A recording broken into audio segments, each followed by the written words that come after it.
Welcome to the World of Warcraft Legion What's Next panel.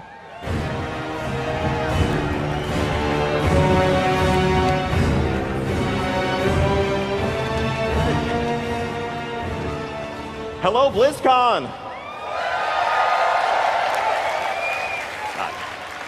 I love it. This is the best time of year. Thank you all so much for coming out, coming all this way from across the country, from across the world, to celebrate the community that we've built together and to learn about what's coming next in some of your favorite Blizzard games. So I know sometimes, you might be hoping that you're going to be in attendance for the announcement of an all-new expansion. Well, this is not one of those years. It'll be way too soon. We're working on one, of course, but we're not going to talk about that right now. Today is all about Legion and what is coming next for you and for us and for everyone in Azeroth.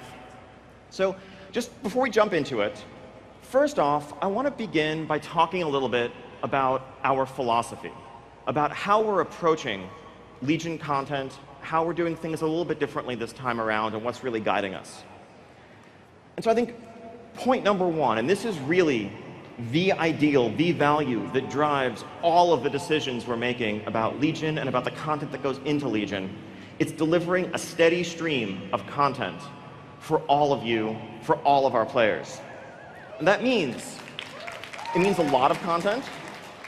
Everyone loves content, right? It means a lot of it, but the steady part also means pacing it out appropriately, making sure that there's something new to do, something to look forward to, something just around the corner, but also that you're not getting overwhelmed, that you're not feeling like you're falling behind, like the next thing isn't coming out before most people are ready for it. So balancing those two ideals, those two competing goals, is kind of what's leading us forward. Next, we really want to double down on one of the magical things about the MMORPG genre. The fact that it's a persistent online world where things are happening when you're not necessarily around. It's a world that's growing, it's a world that's evolving. And we want to really create this sense and instill this sense of a living world where you don't necessarily know exactly what's going to happen when you log in every day. Obviously, you don't know exactly what world quests or emissaries are going to be up, but there could also be random holidays, different events, things that are changing not just through patches, but through just a scheduled, unfurled content that make this a dynamic, evolving, living world. And how we pursue those two goals, we want to change up a little bit how we go about doing that. I think in the past, we've really had these large monolithic patches that have anchored all of our expansion patch content. Things like 6.2 Fury of Hellfire or 3.3 Fall of the Lich King. Big raid tier, 10+ raid bosses, some outdoor stuff to do, a whole new tier of item level. And there's a great place for that type of patch, that type of patch like 6.2. But a patch like 6.2.3, for what it was, actually also was very effective. It was a small patch. We weren't trying to add a ton of content, but we added Valor points to upgrade your gear, new goals to pursue. The Moose Mount, of course, from the end of Hellfire Citadel, as we saw the community rally together and make a push to defeat Heroic Archimond. Expansions to Time Walking and the Time Reaver mount from there. Just new goals, new rewards, things to breathe life into content that was already out there. That's another arrow in our quiver. And then we also want to experiment with a middle ground, what we can call a medium-sized patch. I think 7.1 is a great example of that type of patch. Who here's had a chance to check out the new Karazhan dungeon in the last week and a half? Yes. One of my favorite pieces of content we've put in the game ever. And that's, it's not a huge patch, it's not the giant raid tier, but it's definitely not a 6.1, it's definitely not a 6.2.3. There's a dungeon, there's a small raid, there's outdoor quest content, there's something for everybody to engage with and move forward with. And so really, it's all about content, it's all about getting it into your hands in the right package, in the right ways. And so, with all that said, let's start talking about some of it.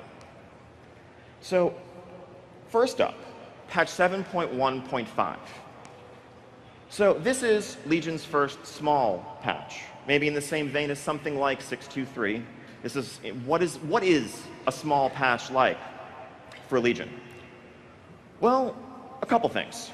So this type of patch, like 6.2.3 did, will revolve around a lot of systems, new rewards to strive for, and what we call internally evergreen content. That is to say, content that isn't specifically tied to one moment in the story or one particular zone or a tier of gear, but that can actually be relevant throughout the entire future of World of Warcraft's history and lifespan going forward. And what it also means is that it lets us prioritize getting that content into your hands. Now, we're all too infamous for the soon TM and for holding content until it's ready, for holding patches back or expansions back until they're ready. And that's not something we want to compromise on. But when we make this type of patch, one of the most important things about it is when it gets to you. Because for a live game like this, to some extent, quantity is quality. Making you wait isn't fair, it's not right. And so when we build this type of patch, we want to make sure that the individual features, the pieces that go into it, can actually be separated out if they need to be. So let's say there are 4 things that we want to put in this patch, and when it comes down to it, 3 of them are in great shape, they're good to go. The 4th we feel needs a little bit of work. Now, in a traditional huge patch, like if that thing that needs some work is the main raid zone of the patch, well, the patch isn't going out. But for a patch like this, we can just say, okay, let's take that 4th thing, break it off, we'll put it in a 7.2.5 or something else down the line and get the 3 things that are awesome into your hands ASAP. So that is our philosophy when we approach this type of patch, and it's a bit different from how we've often done things. So let's begin on actual details. First up, time walking. So time walking, introduced in Warlords of Draenor. It's been awesome kind of updating some of the old dungeons, giving us a chance to scale down, revisit familiar places, and get rewards that are relevant to us at max level. Time marches on, and now Mists of Pandaria kind of comes into the fold. I think philosophically we feel like time walking is probably only ever going to go to the current expansion -2. Like Warlords probably feels a bit too familiar right now. I don't know that anyone's hankering to jump back into Warlords dungeons today. So Mists, I know, shocking, right? But yes, so Mists is probably where that stops for now, but we're really excited to have all 6 original dungeons from Mists of Pandaria updated for time walking as part of the event rotation, of course with a vendor and new toys and items and cosmetic things to chase after associated with that particular expansion. So that is coming in 7.1.5. Pretty standard. This is a perfect example of what we talk about when I say evergreen content. This could really go in any patch if it needed to, but 7.1.5 is where it's going to land. Next, the Brawlers Guild. So the Brawlers Guild shut its doors for renovation, for some improvements with patch 7.0. We did this once in the past. We updated the Brawlers Guild for Warlords of Draenor. That time, all we really did was kind of remix the existing bosses, the existing content. We retuned them, we restructured them into a new hierarchy, had some new rewards. This time we wanted to do something more ambitious, and that's why the guild shut down for a little while, because it's going to take some time to make this happen. So for starters, there are dozens of new bosses coming to Brawlers Guild when it reopens in 7.1.5.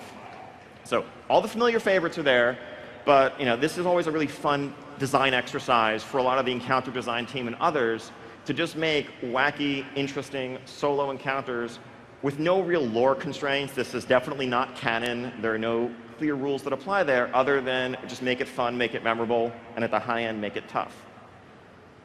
Now also we're going to have a new type of battle that can occasionally occur in the Brawlers Guild. As we all know, it's a solo experience, but of course you have crowds that gather to watch, to cheer, to jeer, and to wait their turn to enter the arena.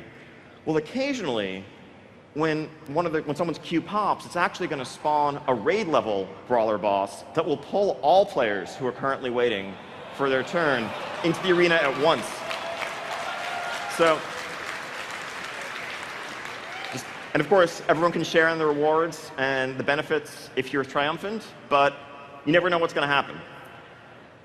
Now, one of the really cool things about the Brawlers Guild, as we saw it play out when it first came in Mists of Pandaria, is it is a solo experience, right? You're going in and you have a 2-minute fight to the death against a powerful opponent. But it actually turned into this really cool shared social experience, as people would form groups to buff each other, give each other tips, and generally cooperate and offer encouragement in pursuit of the shared goal of climbing the ranks and unlocking the rewards there. And so this new currency that we're introducing that you'll earn through your brawls is really all designed to double down on that social experience. The things that you spend this on are shared benefits. Someone can spend Brawler's Gold to unlock a graveyard that will let people respawn right next to the fighting arena, for example, for a period of time. That'll make you really popular with everyone who's there. Or you can unlock someone who will let you make predictions on who you think is going to win the next brawl for a chance at new rewards, and everyone can participate in that once someone unlocks it. Really making you glad that other players are around and just kind of sharing in the shared set of goals that you are pursuing. And of course, there'll be new rewards. And in the Brawlers Guild, that basically means shirts. Just lots and lots of shirts. And also a basilisk mount. Because why not? So yeah, that's one other piece of 715, the return to the Brawlers Guild. Now let's take a look at some of those wacky, crazy brawls that are coming your way soon.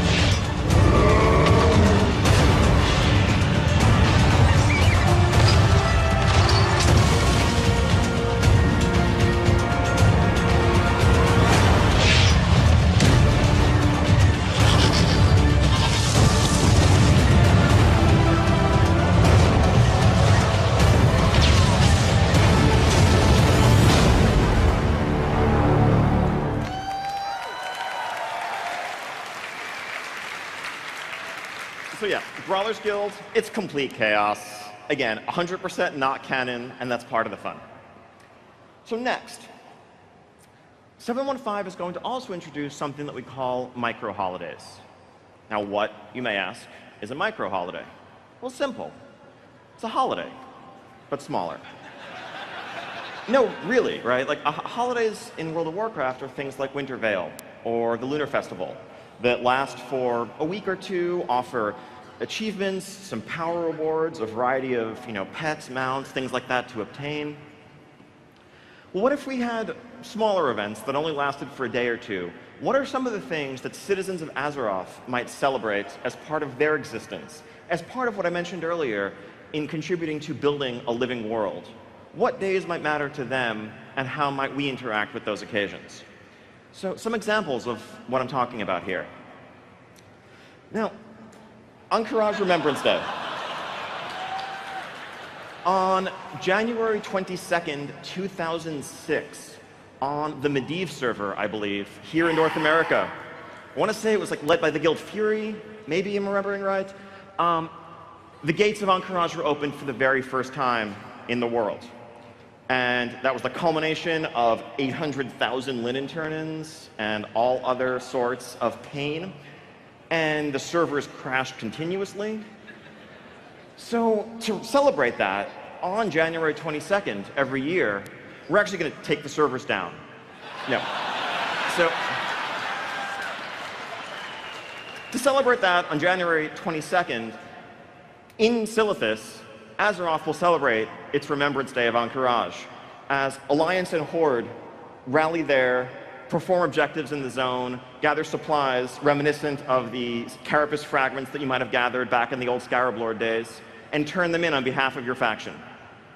And whichever faction in the entire region, in the entirety of North America, or the entirety of Europe, turns in more during this day, they will have their flag, their banner flown over the walls of Ahn'Qiraj for the entire remainder of the year, until the next Ahn'Qiraj Remembrance Day. So, if you want to show your pride for the Alliance, you want to fight for the Horde, come to Silithus on January 22nd. Again, there's no achievements here, no power rewards. There's no mount or pet or thing that will make you upset if you're a completionist and you missed it. It's just something fun and different to do when you log in during this event. Next, Volunteer Guard Day. So Ahn'Qiraj Remembrance Day, it's pretty serious, big stuff. Volunteer Guard Day is really about showing appreciation and respect for the unsung heroes of the Horde and the Alliance. The Stormwind Patroller, the Orgrimmar City Guard that guard the streets of our fair capitals, keeping them safe from evildoers, wrongdoers who would otherwise enter and do us all harm. So on Volunteer Guard Day, if you salute a guard, you can actually take on their appearance, trade places with them for a little bit, and you can go on patrol around the city and keep it safe from various NPCs and others that will attempt to attack. Just a fun, different thing to do.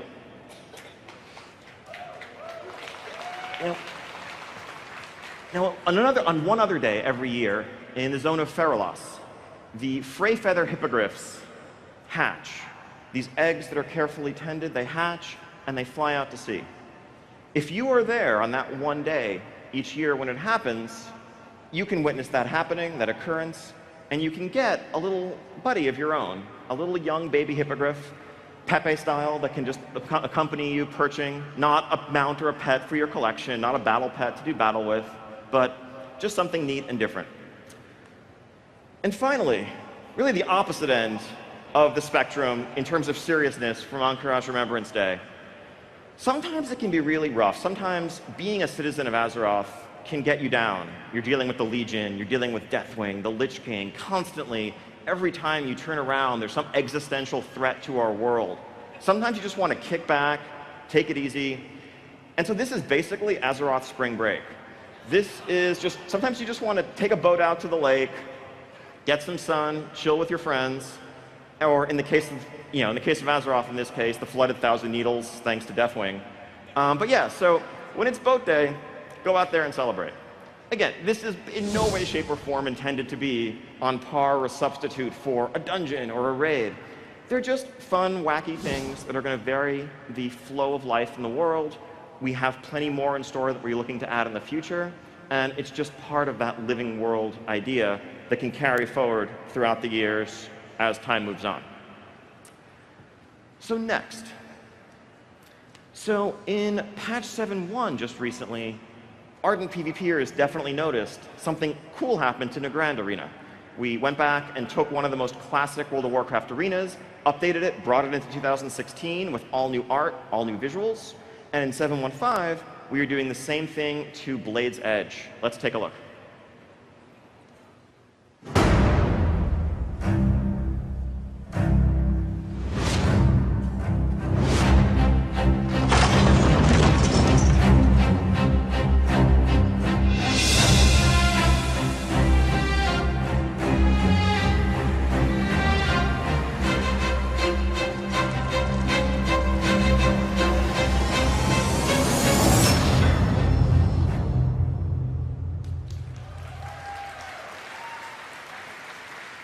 So yeah, very much like the update to Nagrand Arena, this is meant to be a one-to-one match in terms of collision. We're really happy with the gameplay there. We're not looking to change the gameplay, just put a very fresh coat of paint on an old favorite.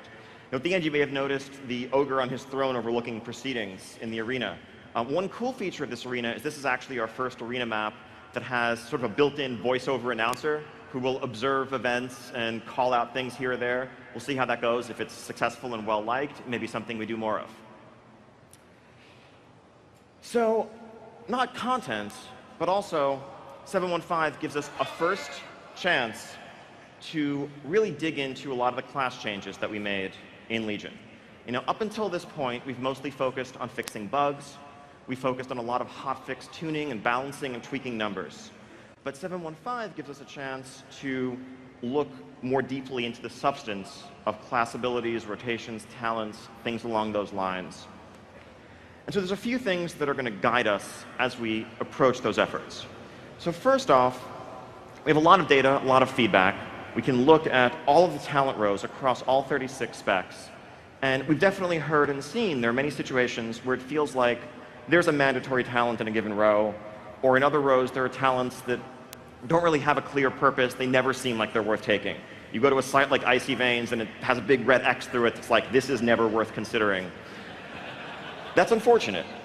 We would like to work on improving that diversity, And some of that's going to be a matter of numbers changes. Sometimes a talent is perfectly well designed, it's just undertuned or it's overpowered. In other cases, however, we need to rework the fundamental concept of that talent.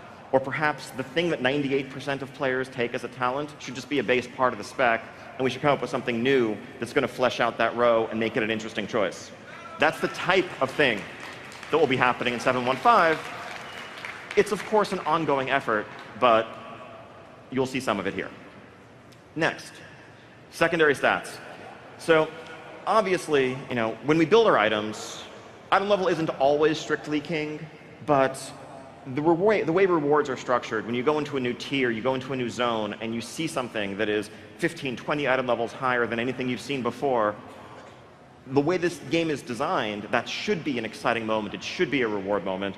And too often, due to large disparities between the value of secondary stats, that's not the case. So this patch is also going to give us a chance to take a look at secondary stat balance, trying to narrow that gap a little bit. It's great that if you're a fire mage, you love crit. It's less great that you look at items without it or items with other stats as completely worthless. And there's a middle ground there where you can have value and excitement about some stats while still keeping interest in all of them.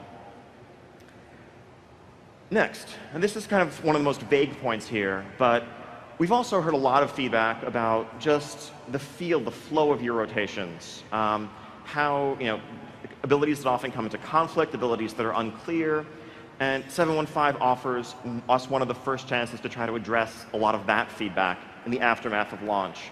And they're just pure mechanical improvements that we can make that aren't about balance, they're just about making playing your class a smoother, more pleasant experience all around. And finally, we've definitely heard a lot about this, seen a lot about this, and while we, in the name of streamlining, in the name of focusing spec and class identity in the run-up to Legion, we pruned, we got rid of a number of abilities. There's certainly room now, after that pruning, to have structured growth, to maybe return some of those abilities, to maybe add some new ones, to flesh out toolkits. So for example, if you're a hunter, and you're a Marks hunter or a Beastmaster hunter, and you don't quite feel like a hunter because you don't have any traps, we agree. It was a mistake to say that... it was a mistake, right? It was a mistake to say that only survival has traps. Survival can be the masters of traps without being the only one who have them. There are times where we elevated spec identity at the expense of class identity, and there are places where we can walk that back in the interests of everyone. Or for example, if you're a rogue and you've been running a lot of Mythic Keystone dungeons, and you wish you still had the ability Shroud of Concealment so that you could sneak your group past some packs, and your group might be really happy or excited to have a rogue in the group. That could also be happening in 7.1.5. And by could, I mean is.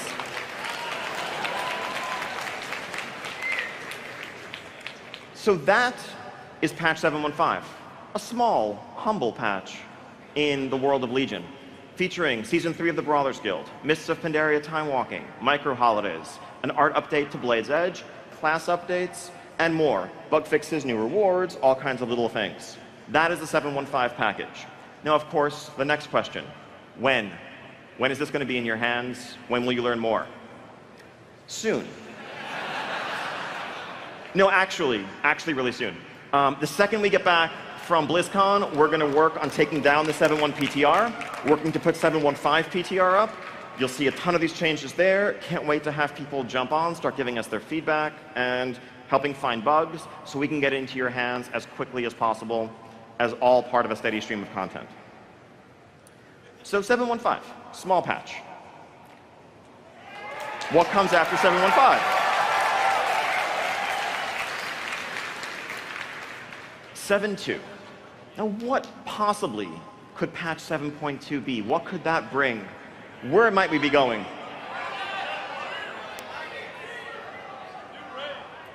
Seven 2 is the Tomb of Sargeras.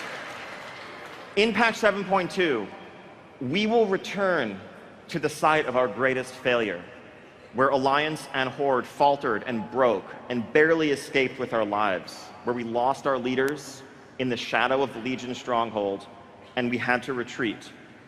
But we've spent the intervening months leveling up, building class orders, recruiting champions, getting artifacts, empowering our artifacts. And it might just be a different story this time around. Where Horde and Alliance failed, the class orders will succeed. Maybe, it's up to you. All 12 classes working together constitute the armies of Legionfall. Where the Alliance and Horde can't necessarily put aside their differences, the leaders of the class orders can see that manifest destiny in front of them and understand the consequences, understand the stakes, and what they must do. And so this is the faction that you will work with, that you will be a part of, that you'll be one of the leaders of, as leader of your class order, as you make your way up the Broken Shore and fight your way to the foot of the Tomb of Sargeras. Of course, there'll be all new world quests, both around the world and focused in the Broken Shore. We're incredibly happy with how the world quest system has played out so far. We want to keep doing more with it. And so we see this as really an integral part of making content going forward. When we make quests for a place, when we're telling a story in a place, we're also going to make world quests that complement that story, including things like class-themed, class-focused world quests that are set in the Broken Shore area. Now let's take a look at what the Broken Shore may look like when you return there today.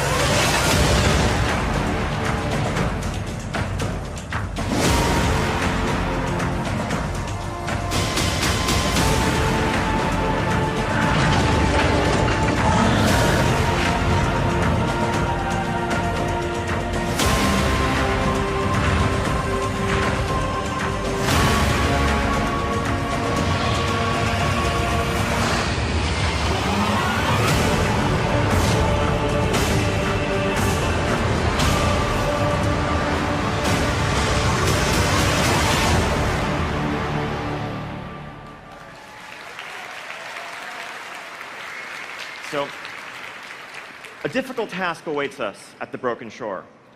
So, part of accomplishing our objective, part of making our way to the tomb, is going to involve first claiming a foothold in enemy lands, and then fortifying that foothold, building it up as we strengthen our forces and get ready for that assault. In something that's reminiscent of maybe patch 2.4, Isle of Keldanos, for those who remember that, a big part of what we're going to be doing here is actually restoring and building up old elven ruins into functional structures that can serve as a staging ground as we press the assault forward.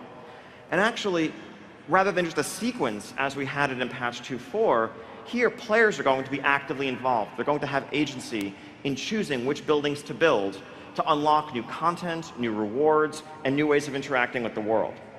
So when you choose whether you want to build or focus on the Nether Disruptor or the Command Center or the Mage Tower and upgrade and fortify those structures, in the course of doing so, you'll be upgrading or you'll be unlocking new world quests. You'll be unlocking new rewards, new vendors, new other types of content, world bosses, what have you, in a way that you, the player, control rather than we, Blizzard, dictating, okay, this is up this day and that's up that day. It's a much more organic way of delivering content and telling the story of the unfolding battle as you fight your way up the Broken Shore towards the tomb. Now, while that's going on at the tomb, at the Broken Shore, what's happening back in the tranquil areas of Val'Sharah, in the hills of High Mountain and Stormheim? Well, the Legion isn't taking this sitting down. The Legion is striking back. So Legion assaults are very much inspired by our pre-launch invasion event that we had in early August, right before Legion, the expansion, came out. There we were defending places like Westfall, Tanaris.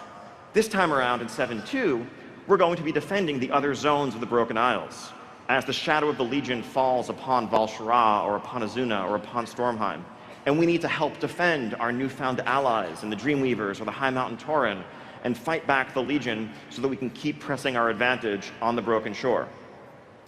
So these zones come under attack. When they do, it'll basically disable all the world quests currently active in the zone and The skybox turns dark and terrifying. All sorts of demons pop up, Legion command ships in the skies. A very familiar scene for those of you who participated in Invasions back in August. This time around, we're wrapping it into our world quest structure. So as you arrive in the zone, you'll be completing a variety of what are essentially world quests to take down Legion lieutenants, to clear out Legion presence from fortified areas. Once you've done enough of that, and by the way, those will count towards your emissary if you have an emissary up in the zone, so don't worry about, world quests going away temporarily. Once you've done enough of that, you'll unlock a target of opportunity and be able to strike at the Legion commander on the ground leading the assault. Again, very similar stuff to what you saw back in August. But then there's one extra step beyond that. Once you fight that assault on the ground, well, there's this massive aerial presence. There's this, Legion cruiser in the skies, bombarding, beaming down troops. And you will join a 3-player scenario, very reminiscent of what we did in Mists of Pandaria, which we haven't really had a chance to revisit in a while. Role agnostic, you can jump right in, and that's where you'll take the fight up onto the Legion ship up in the skies, take that ship down, and fight them back. There's a separate set of content for each of the zones of the Broken Isles, and when you're questing on the Broken Shore and suddenly you see a demon invasion pop up, well, you better head out there, because there'll be great rewards to be won, and of course, we need to safeguard all of our lands from the Legion. So now when I say you're going to head out there, well, how are you going to do that? So often it's been asked, well, so what's the deal with flying? What's the plan with flying? Am I going to use my Flight Master's whistle and then go to the nearest flight point, mount up on my trusty steed, and by steed I mean water strider, and head off to the nearest invasion? Or will I soar majestically through the clouds, gazing down upon the lands of the Broken Isles? Yes. Yes, you will. So patch 7.2 brings the second part and the conclusion of the Broken Isles Pathfinder achievement. So this achievement basically entails the first part, which many people have worked on and already completed and earned their mount speed bonus in the outdoor world, plus doubling down on and following the philosophies that we laid out in Warlords when we announced our flying plans there. Explore the new Broken Shore area, defend the different zones from the new Legion assaults that will fall upon them, complete the main outdoor quest line associated with the Legion Fall campaign, up to opening the gates of the Tomb of Sargeras. Don't worry, you don't need to go in. There's no raid or dungeon content involved in this. It's all about outdoor world gameplay, because that's what you need to master to unlock flying. And then finally get your reputation up with the Legion Fall, with the armies of Legion Fall, and you will be able to fly around the Broken Isles on your character and on all characters on your account.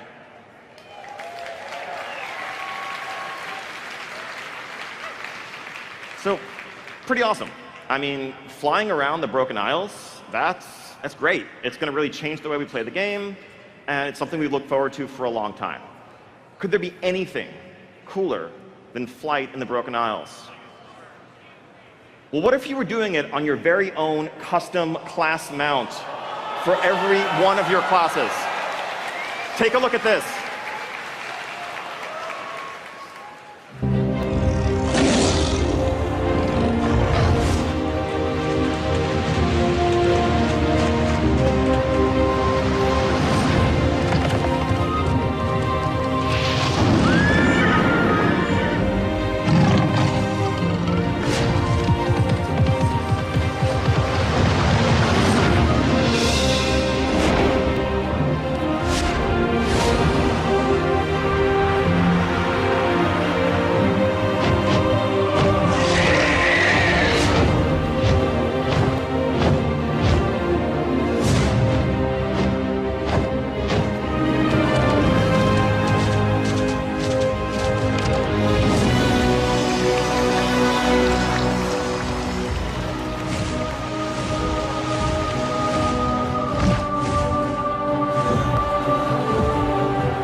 So yes, each and every one of those amounts awaits you at the end of your class order campaign, at the end of the Broken Shore experience.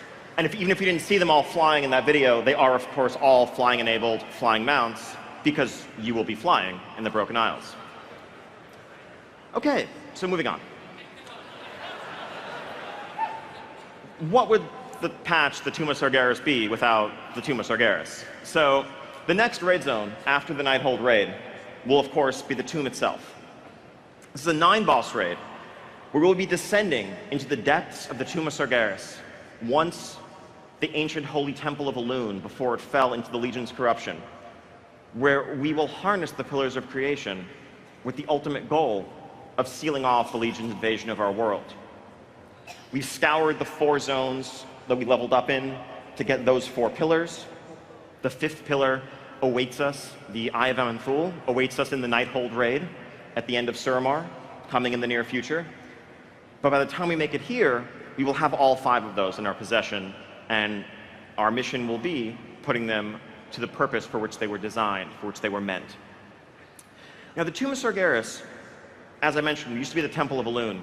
It offers a really cool opportunity for us to explore more than just, the black and green exterior Legion facade that you see as we actually delve down into its depths. So on this slide here, we actually have a mix of a 2D kind of side cutout and top-down layout of the raid. This is actually one of the first steps in our internal process of making a new raid zone or making a new dungeon. Before any 3D geometry is built, we want to get a sense of the overall structure, the flow, where the bosses are going to be located, and how it all fits together. I look forward to everyone doing their CSI magic and trying to triple enhance on all the little text here. But the raid itself actually has 4 main sections, I would say. When you first enter, you're entering into what we think of as a dark cathedral area. It's the grand glory of Elune fallen into Legion corruption. It's a reflection very much of that exterior art style and just that massive entry hall that you enter into. And that's where the Legion presence is most strongly felt initially. But our objective is actually deep down below. And the Temple of Elune existed millennia ago, before the Sundering, as a complement on the other end of the bridge across from Suramar. And the Sundering itself, of course, wrought terrible damage to the structure itself. So as we descend, we're actually going to spend some time venturing out of the Foundation into underground caverns, where powerful minions of Queen Ashar await us, Naga and their allies. Through that section, we'll be able to come back into a very low part of the tomb that actually has in many ways escaped the Legion's influence. It's been sealed away since the time of the Sundering. But darkness has been fostered here. Darkness has been growing and overtaking these halls in the millennia since that time. And that is what we enter to discover, though we will need to go in there and go through there to put the pillars to use. And then finally, once we have explored all of those areas, we will unlock a way down into the deepest, lowest depths of the Tomb of Sargeras, where Aegwynn once fought a battle against the Avatar of Sargeras. And, well, we'll have to see what happens there. Let's take a look at some of the foes you'll be fighting. So first off, we have this guy. He's kind of a cross between an Infernal and a Pit Lord. Plan is for him to actually come crashing through the side wall in that main cathedral entrance area, assemble in front of you, and bar your path. We love starting raids off with large, visually impressive foes, kind of going back to Lord Marigar in Icecrown Citadel, and onward from there. Deeper in on the first floor, we have this fellow, a new member of the Legion's army that we've yet to see, kind of a melee variant of the Jailer. As we go further into the Naga-controlled areas, this powerful Naga brute will bar your path, as well as this Sea Witch, who commands a powerful Kraken beside her. Now, in those lowest, deepest recesses of the tomb that I mentioned, there is the reason why the Tomb of Sargeras is called the Tomb of Sargeras. This fellow. This is the husk, this is the fallen avatar of Sargeras that once contained the soul of the Dark Titan himself that was vanquished by Aegwynn. But that dark power, a remnant of it, still lingers within him, within this massive construct, within this terrible creature, and we will have to go through him in order to accomplish our final goal in the depths of the tomb. Oh, also this guy. So, Kil'jaeden himself awaits us. The left hand of Gul'dan, brother to Archimonde, who fell at Hellfire Citadel, and the architect of the Legion's latest invasion and their great plan against Azeroth. Kil'jaeden the Deceiver is the ultimate foe that stands at the end of the Tomb of Sargeras. So that is the raid. So do you guys miss patch dungeons? I mean, I know we did Karazhan recently, but that was almost more of a 5-player raid. But remember when we used to do things like Magister's Terrace or Trial of the Champion? Just a little like 3-4 boss dungeon to complement the story we were telling. We really missed that too. So let's do another one. So, as I mentioned in the raid, you'll be descending in the raid. In the dungeon, you're going up, you're climbing the tower, you're climbing the spire of the Temple of Elune. You'll go through 4 bosses along the way. And your goal here is going to be to use one of the 5 pillars of creation, the Aegis of Agrimar, which will be put to a special purpose at the very top of the tower to open the way. This dungeon will be available both in heroic difficulty, queuable normally through looking for group, and mythic difficulty, and of course, mythic keystone difficulties, as with all dungeons. So again, as we saw with the raid, here's a little sort of 2D cutout, top-down view of how the dungeon's going to work. As you enter, you're actually in a balcony overlooking that main entrance hall, overlooking that first room of the raid zone, looking down on the space where you would be if you were there, but instead you're going to be climbing up, sort of the concentric rings as the tower narrows towards the top. You'll be going past what was a monument, what was a building to the glory of Elune, past majestic hanging gardens that grew in moonlight, that have of course succumbed to fell taint since then, and the minions of the Legion that infest the halls. So a couple of the enemies you'll be facing in the dungeon include this fellow, because what's a fell garden without a fell tree? And this variant of the Moarg Brute, who will just put a beating on you if you try to pass. So raid, dungeon. Let's talk a bit about PvP. So, PvP. In 7.2, what we want to do, as well as, of course, having a new season and building upon our reward structures, we want to introduce a new way, a new mode of PvP gameplay, PvP brawls.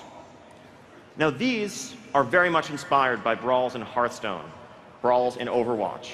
It's something that we've seen and really enjoyed a lot playing other Blizzard games. The idea here is a week-long event. There isn't necessarily one up every single week. It could be every other week. We'll nail that down. But something that varies up the gameplay, something that changes up the rules and lets you jump into PvP in a new and different way. So the goals of the system, in line with a lot of what brawls serve in other Blizzard games. We want to add variation to the battleground experience. You know, Arathi Basin is awesome, Warsong Gulch is awesome. Many of us have been playing these maps for literally 12 years now, and sometimes a little twist on that experience is welcome. It also gives us a chance to experiment with some new ideas. If we want to try changing the rule sets a little bit, or trying some new match types, new game types, but we don't know for sure how they're going to play out, if they're really going to have legs, if they're fun as a little, test that we do internally, or there's something that people would want to do for months or years to come, this lets us experiment with some of those rule sets, some of those changes, and the most successful brawls could very well find themselves as permanent fixtures in our PvP landscape. And finally, the goal is for these to just be plain fun, and it lets us do some things that are wacky, a little bit different, but it's okay because it's just around for a week, and if you don't want to do it, you don't have to. So let's take a look at a video highlighting a few of these types, and then we'll talk about it on the other side.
Okay, so there are many brawls planned, much like micro holidays or that sort of thing. This is an expandable system where we can keep adding new content.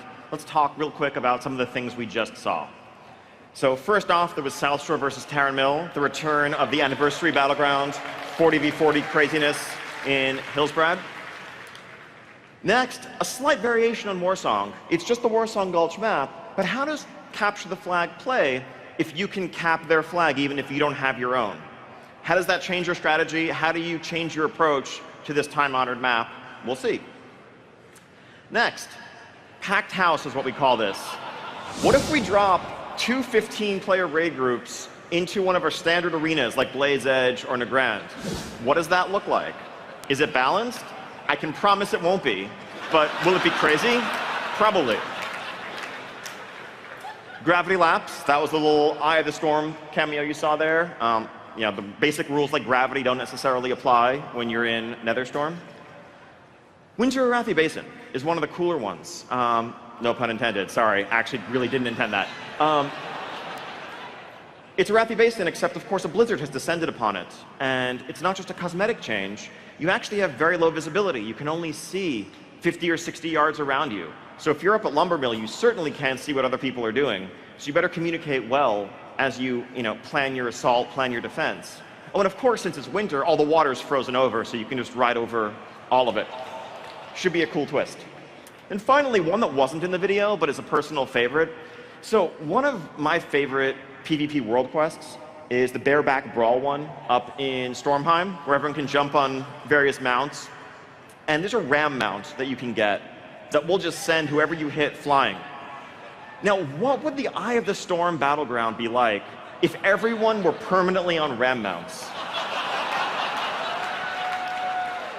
We'll find out. Okay. Next up, artifacts. So artifacts, like world quests, another pillar of Legion that we are incredibly happy with, incredibly psyched about how these have turned out. And we want to and we need to continue updating them with content, with rewards, and fleshing out the system so that artifact power is something that is valuable and that you desire for as long as Legion is Legion. So first off, we're going to be introducing the ability to further empower your artifact, unlocking all new traits, never before seen, including a new gold border one, a three-pointer, and a utility trait that you can work your way towards. At the same time, you'll also empower your existing artifact in a way that lets you put a fourth point in all of your three-point traits.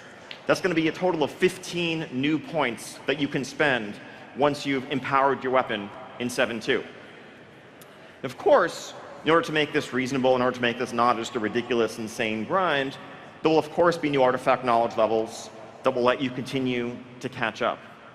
Now, obviously, as time goes on, I actually meant to mention this in the 7.15 context, as time goes on, we become increasingly sensitive and we think a lot about alt friendliness, about main switching, about someone who picks up the expansion a few months in and what their experience is going to be like. And so in 7.15, we're actually rolling out some artifact knowledge catch-up mechanisms where if you're a decent ways behind the cutting edge in terms of knowledge, you can just purchase knowledge levels directly with order resources from your researcher without having to wait those multiple days for the work orders up until at least 10 or more.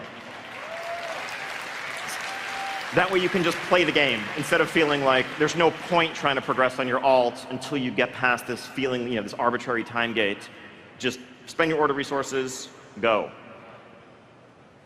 Also in 7.2, we're going to be varying up relics a little bit. We're going to be introducing new types of relics that can modify not one, but two traits. So you have some all-new combinations you can unlock. If there are a couple of things that you think synergize really well with each other in your artifact, you can look for items that are going to modify them in combination and really just push the power level of your weapons and your character farther than ever before. Now that's the mechanics that you'll be earning. But there's, of course, content to go with those mechanics, as there was when you first obtained your artifact and you first went out and went through the storyline that led to claiming the weapon as your own. In 7.2, we will see a continuation of that artifact quest line. And so anyone who has unlocked most of their artifact up until that point will be able to jump into 7.2, do this continuation, and that's what will allow you to further empower your weapon, unlock these additional 15 points that I just mentioned. But even further, after that, there's also a new appearance that we're going to make available for every single weapon. Now, there are 5 appearances for each artifact currently available in the game. There's the base one that you begin with. There's what we consider the upgraded or evolved form of that you get from finishing your Order campaign. There's the PvP one that you get from dedication to PvP gameplay and prestiging. There's the organized PvE one that you get from organized dungeon and raid content and a lot of perseverance there. And then there's the hidden one, which you don't get. Sorry. We're working on that. But what we're adding to flesh that out is a solo one. An appearance that recognizes not time commitment or organized gameplay, but dedication and mastery of your specialization. This is very much inspired by the Rock Delar questline back in classic World of Warcraft, by the Priest questlines for Anathema and Benediction, or more recently by Warlocks and Green Fire in Mists of Pandaria. The idea is there will be a difficult challenge that tests your skills with your spec, and if you can overcome it, then this is some of what awaits you. So I'm going to go through these pretty quickly since we have 12 classes, but these are the Death Knight appearances: Frost and Holy Blood, Demon Hunter, Havoc and Vengeance, Druid. You can get that Spectral Cat form that we showed off back at Gamescom last year. Oh wait, Guardian's not on here. That's weird. Oh yeah, here. So, a very different type of bear form. This is almost like a werebear. New animations, different style. If you see one of these tanking your dungeon, you know that they're a good player because you know that they completed a challenging Guardian Druid test. Hunters, mages, monks, paladins. There's that Shattered Ashbringer in the middle that, again, we showed off like well over a year ago that you'll now actually be able to get. Priests, rogues, shamans, warlocks. If you want to dress up your floating skull some more, you can do that. And warriors. That's weird. That thing in the middle, that looks kind of like a flail or a morning star or something. I didn't know WoW could do that. Yes, it can. Weapon physics, it's a thing. Okay, so those are some of the artifact rewards that you can earn, that you can seek out and claim if you are good enough. That's the only barrier. Dungeons. So obviously I mentioned a new dungeon coming in 7.2. We are incredibly happy with how central dungeon gameplay has been to Legion so far. With the array of dungeon content that we've had, with the Mythic Keystone system that really provides an alternate parallel progression to gearing if you're not, you have a smaller group that's not necessarily up for raiding but wants challenging content. And so we want to keep building upon that. So we're doing a few things on that front in 7.2. First off, we want to make sure that dungeons stay relevant. Right? When we move on and we have Nighthold gear and 7.2 is coming out, what's the point of running a heroic dungeon at that point? What's the point of running even a regular mythic dungeon that drops 840 gear if we're all in much better stuff than that? So when 7.2 comes out, we're actually going to increase across the board the difficulty of heroic and mythic dungeons as well as their rewards across the board. We're going to basically introduce the Tomb of Sargeras dungeon in heroic and mythic, and that will have the tuning and reward that makes sense for a dungeon in that place. And then everything else is going to be moved up right alongside it so that they all stay relevant, as opposed to the problem we often run into in the past where, let's say in 4.1, the troll dungeons come out and you don't have any reason to run the original dungeons.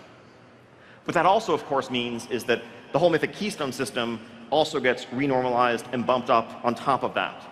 So rather than being irrelevant, a Mythic 3 or Mythic 4 will go back to being challenging and relevant for the intended audience alongside the Tomb of Sargeras raid in 7.2. Karazhan. Now, initially, it felt like, man, 9 bosses or 8 bosses, depending on how you're viewing it in Karazhan, that's really tough to have as one dungeon experience without a weekly lockout. In 7.2, we're going to break this up into upper and lower sections that will be available as 4-boss Mythic Keystone runs, but they'll also be queuable random heroics. Also, at the same time, we're going to add queuable heroic versions of Court of Stars and Archway, so that if you are the heroic dungeon player, if you're not someone who jumps into match-made or to organized non-match-made Mythic dungeons, you basically have 5 new dungeons coming your way for your playstyle in patch 7.2. Oh yeah, speaking of Mythic Keystones, one of the great things about this is that it's an expandable system. We can keep adding new variables, new ways of interacting with the system. So expect some new affixes coming your way. For those of you in the crowd who are some hardcore progression raiders, if you've done Mythic Il'gynoth and you know how the bloods work, imagine if every mob in the dungeon wore an Il'gynoth blood. Just imagine. It's great. What, why don't you guys think it's great? I give up. Okay, so 7.2, pretty large patch for Legion. Outdoor questing zone, 9-boss raid, 4-boss dungeon, Legion assaults, PvP brawls, artifact challenges with new traits, dungeon updates, flight in the Broken Isles, and new class mounts, and more. When is this coming? Oh. No, actually, soon TM, sorry. But right after 7.15 PTR is done, again, apologies to those of you who hate content, but get used to there often, almost always being something on the PTR. The second something comes down, we're going to have a new thing to put back up because the content train marches on, and that's how it goes. So 7.1, 7.15, 7.2, there'll of course be a 7.25 after that. So yeah, I mean, at the end of 7.2, we will have delved into the depths of the Tomb of Sargeras. We will have vanquished the avatar of Sargeras again. We will have stopped Kil'jaeden himself. We will have used the Pillars of Creation to seal off the Legion's invasion of Azeroth. Feels a lot like that's where this story should come to an end. I mean, in a lot of ways, Icecrown Citadel is kind of like the Tomb of Sargeras of Wrath, and that's where that ended. So, where else is there to go after this? Well, if you've been listening to Illidan, if you've been listening to and learning about the nature of the Legion, you know that they're likely to be back. We may win a brief respite. We may save ourselves for a day or two, for even a year or two.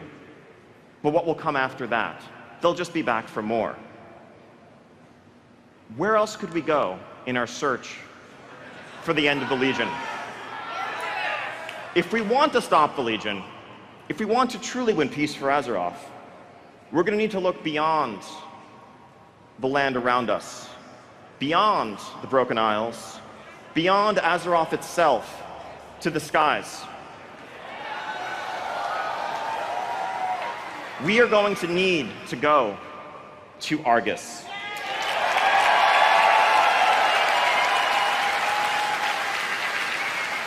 Now, we're going to have a whole lot more to talk about when it comes to this in the future, but there's almost nothing that I can say that would not be a tremendous spoiler right now. But suffice it to say, this story and our journey is far from over. We have an epic tale, an epic story, and an epic amount of content prepared coming your way. Thank you so much for joining us for the ride. Hang on tight, because it's going to be a great one.